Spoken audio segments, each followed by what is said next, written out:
So hello fellow coin and banknote collectors. Today is a video about whether it is actually good to actually collect banknotes. And for this we're going to use the $50 banknote. I will do 2 years, so I'll do 1979 and 1973. So to know if you're actually going to get money back from an investment on banknotes, you need to check whether they are actually selling for above the actual inflation rate. So here I have the best inflation calculator. Some people say inflation's a lot higher, so if you want to, you can just double pretty much the inflation rate, and that will get the JP Morgan probably average inflation. But I'm just going to use the RAB, Reserve Bank, or RBA, Reserve Bank of Australia. So here we have a basket of goods and services included at $50 in the calendar year 1979. So $50 in 1979 would be in 2018. I know it's 2 years behind, but next year they'll probably put 2019. It's always been 2 years behind. So it is $236.78. So round it up, $237 now is equivalent to $50 in 1979. So if you collected a banknote in 1979, a $50 banknote, you need to be able to get $237 for it to just equal the $50. That doesn't include profit or anything. So basically we're going to look at eBay and see how much they sell for. So here we have some. So 237. And here we got an uncirculated one. This one is a YEN prefix. Sorry, I'm just opening up the coin catalog to see what prefixes there are. Okay, 1979 is Night Stone, and as you can see, $125. So that's pretty much $100, $110 roughly, less than what you actually need. So if you collected this in 1979, you can see it's in pretty good condition. Definitely one I'll collect. You are actually lost pretty much probably a third of the value.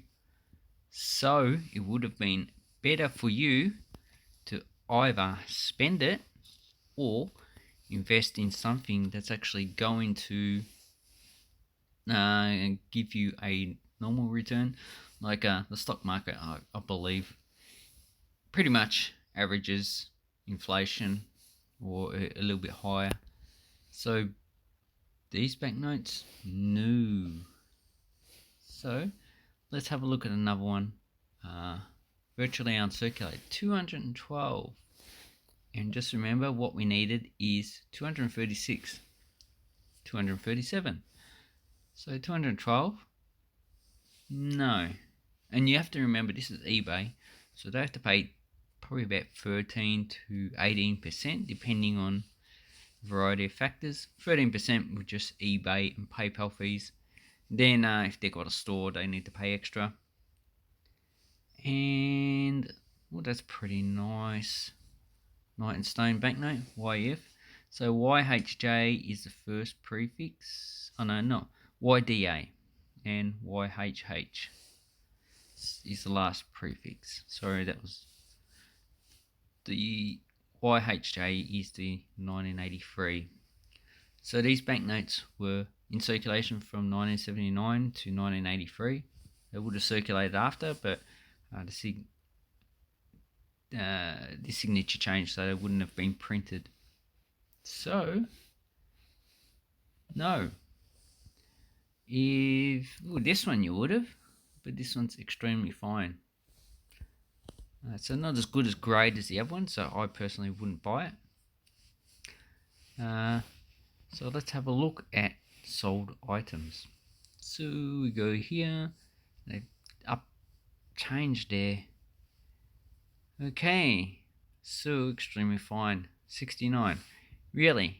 It's just not worth keeping that banknote. Although at the time you probably wouldn't have known, but this is a reflection for polymer banknotes and whether you should collect the 2018 banknote. Personally, I would not. I would probably keep one, but that's about it. In, how long has this been? 30-40 years time, you're probably just going to lose money on it because so many have been printed, especially with this quantitative easing, that will probably push inflation up.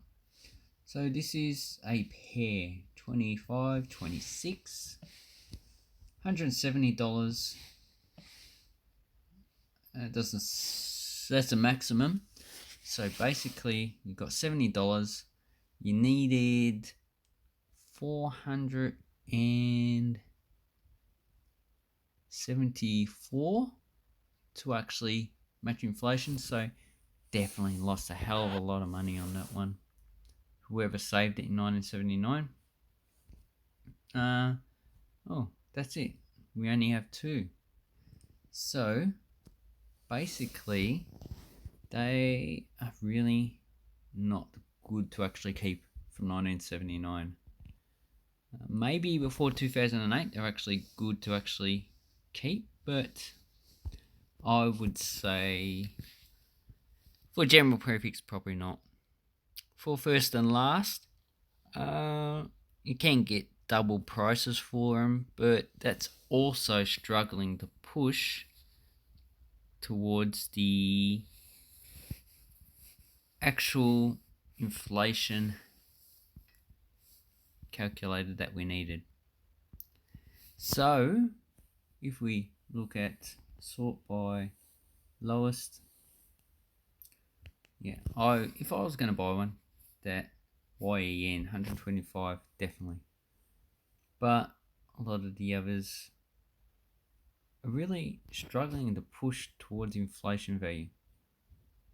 YDA, see this one, oh yeah, first prefix, no one's brought it yet,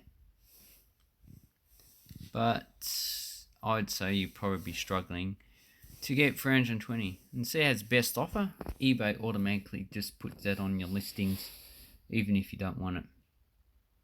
So 240, yeah, matches inflation. 450, this is lower than inflation, so 4344. So basically my advice is probably not worth collecting too many $50 banknotes. Probably collecting one of the 2018 and first and last prefix if they're in high grade. Also the general prefix, probably uncirculated. Anything below uncirculated definitely is not worth keeping, because over the long term the inflation would actually eat the actual value. But in the book catalogue, it's got 1995 and very fine. This has a value for general prefix $100. Yeah, you're not going to get $100 for a very fine 1995 polymer banknote. Probably uncirculated you would. Probably 100 to 150, but most of the other years, general prefix and VF are pretty much face value. So that is what I think is going to happen with the current $50 banknotes by using the previous one. So let's go to 1973. So we go back 73, inflation calculator, and so we need $472 to get inflation value just back. So here we go, 73. Okay. Oh, what did I close that book for? So 73 or 74? Let me have a look. Might have actually yeah, 73. Philip Wheeler. So I need to refine the actual search category, coins and notes. There you go. Wow. This one. So how much was it that we needed? 472. So let me write that down, because I do have a bad memory. So this one, uncirculated,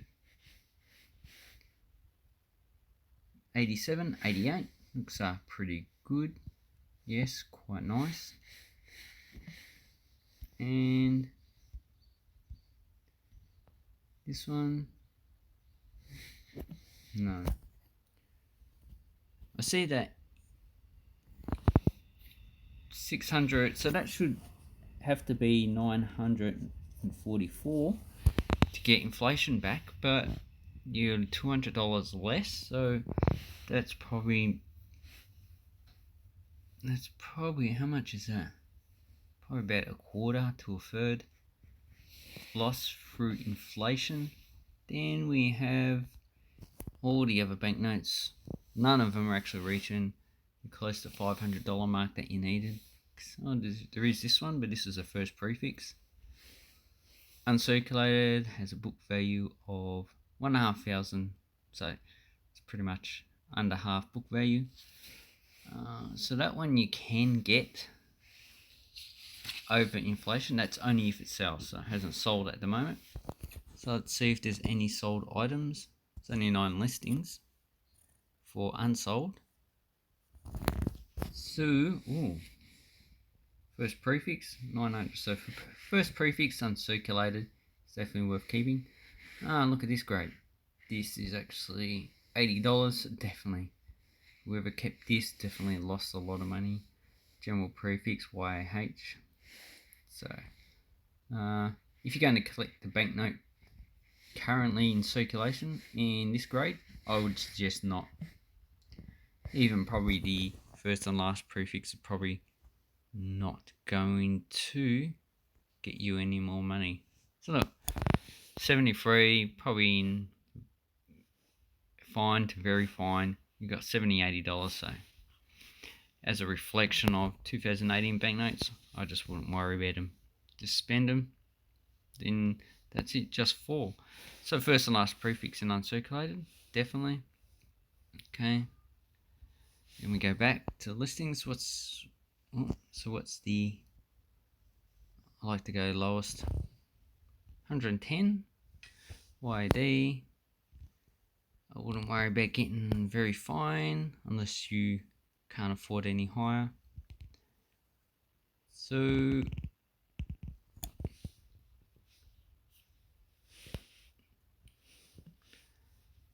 here you go.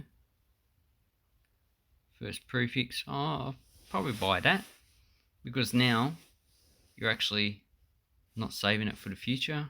But I reckon that even if you buy it now for, how much was it? 220, it still won't go up with inflation. So they've lost about 50% of the value of that banknote through inflation, and it probably will go up by less than inflation in the future. So probably in 5 years time I could probably just sell it for pretty much the same price, but inflation will be about 15%, I reckon. So that is our expose into collecting banknotes with just using these 2 years as examples. I hope this educates you on what you should actually collect in banknotes.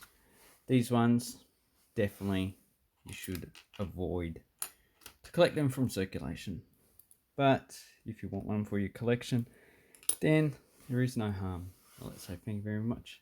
Please give it a thumbs up, subscribe to my channel, and also check out my links below. Sorry for that crap that pops up. I have to get rid of all those notifications. Thank you and bye bye.